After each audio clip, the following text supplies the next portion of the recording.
Of லேட்டாக இந்த cancel culture பற்றி நிறையா சொல்லிக்கிட்டே இருக்காங்க. என்னென்னா, இந்த டெக்னிக் கம்யூனிட்டிக்குள்ளே இந்த ப்ராப்ளம்ஸ் வரனால அவங்களுக்கு இருந்துட்டு சப்ஸ்கிரைபர் ரேட்டு கம்மியாக மாட்டேன்து, அதே தான் இருக்குது.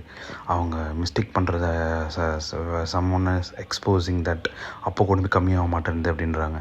சில பேர் என்ன சொல்கிறாங்க, அது சப்ஸ்கிரைபர் அவங்க பாட் மாதிரி பில்ட் பண்ணி வச்சுருக்குறாங்க, வியூவர்ஷிப் இருந்துட்டு நிறையா போகுதுன்ற மாதிரி காட்டுறாங்க. இது எல்லாமே இருந்துட்டு அவங்க டெக்னிக்கலாக ஏதோ ஒரு ஜிமிக்ஸ் பண்ணி தான் அது பண்ணுறாங்கன்ற மாதிரி சொல்கிறாங்க.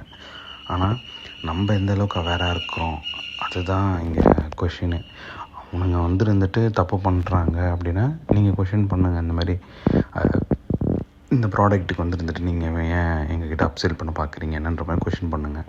அவங்க அதை மாற்றிக்கிறாங்கன்னா ஓகே ஃபைன், மாற்றலை அப்படின்னா நம்ம தான் மாறிக்கணும், வேறு வழியே கிடையாது. ஆனால் கேன்சல் கல்ச்சர்ன்றது இருந்துட்டு இப்போது அப்ராட்லாம் இருக்குது அப்படின்னா அது ஒரு ப்ரூவன் திங் தான். ஏன்னா அது பண்ணும்போது நிறையா சேஞ்சஸ் நடந்துருக்குது அங்கே. பட் இங்கே நம்ம பண்ணுறதுனால அந்த சேஞ்சஸ் நடக்குதுன்னா வெல் அண்ட் குட். இல்லை let them cook what they want அப்படின்ற மாதிரி